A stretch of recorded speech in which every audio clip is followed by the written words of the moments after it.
नमस्कार. विरोधातील लोकप्रतिनिधी आपल्या अतिवृष्टीच्या अनुदानाबाबत काही चुकीची माहिती, अर्धवट माहिती पसरवत आहेत. त्यामुळे वास्तव आपल्यासमोर मांडण्यासाठी आताचा हा फेसबुक लाईव्ह आहे. आपल्या महायुती सरकारने, आदरणीय देवेंद्रजी फडणवीस साहेबांनी आणि दोन्ही उपमुख्यमंत्री महोदयांनी महाराष्ट्राचा दौरा करून अतिवृष्टीच्या काळामध्ये जो शब्द दिला होता की अभूतपूर्व असं नुकसान झालंय आणि त्या अनुषंगाने आम्ही मदत करू, एसडीआरएफ, एनडीआरएफच्या निकषाच्या पलीकडे जाऊन हे वास्तव जे आहे ते आपल्यासमोर येणं गरजेचं आहे. साधारण 20,000 कोटी एवढी रक्कम देण्याच्या बाबतीत ठरलं होतं. राज्य सरकारने केंद्राकडनं पैसे आले किंवा नाही आले तरीही मदत करायचं जाहीर केलं होतं.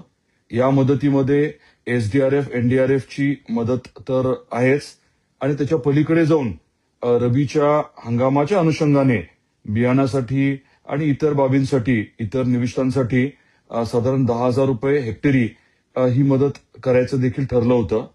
तर ही अनुदानाची रक्कम अंदाजे 20,000 कोटीपेक्षा थोडी जास्त आहे. त्यापैकी 14,000 कोटीपेक्षा जास्त रक्कम ही प्रत्यक्षात शेतकऱ्यांच्या खात्यावरती जमा झाली आहे. आता हे जे लोकप्रतिनिधी आहेत ते आपल्या आपल्या जिल्ह्याची माहिती न घेता किती हजार कोटी आलेत याची माहिती न घेता काही गोष्टी बोलतायत. त्यामुळे माझी सर्वांना विनंती आहे की आपल्या आपल्या जिल्ह्यामध्ये किती पैसे येणं अपेक्षित होतं, एसडीआरएफ, एनडीआरएफचे निकष आणि हे अधिकचे 10,000 आणि त्या तुलनेत किती पैसे आलेत हे समजून घ्यावं. 20,000 कोटीपैकी मी म्हटल्याप्रमाणे साधारण 14,000 कोटी रुपये हे वितरित झालेत आणि ज्या त्या शेतकऱ्यांच्या खात्यावरती हे 14,000 कोटी रुपये आलेले आहेत. त्यामुळे आता उदाहरण द्यायचं म्हटलं तर सोलापूरमध्ये साधारण 1,600 कोटी रुपये येणं अपेक्षित आहे. त्यापैकी 1,200 कोटी रुपये हे प्रत्यक्षात शेतकऱ्यांच्या खात्यावर जमा झालेत.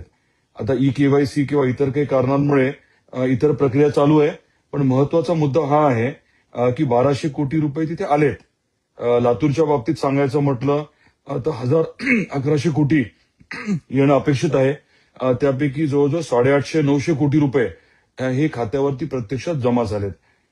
त्यामुळे शेतकरी बांधवांना आणि सर्वांनाच मला आवर्जून सांगायचंय की वास्तव हे आहे की पैसे खात्यावरती मोठ्या प्रमाणात जमा झालेत आणि एसडीआरएफ, एनडीआरएफ किंवा केंद्र सरकारचा विषय जो आहे ती प्रक्रिया चालू आहे. ती प्रक्रिया किंवा केंद्राच्या पैशाचा विचार न करता, त्यासाठी न थांबता आपल्या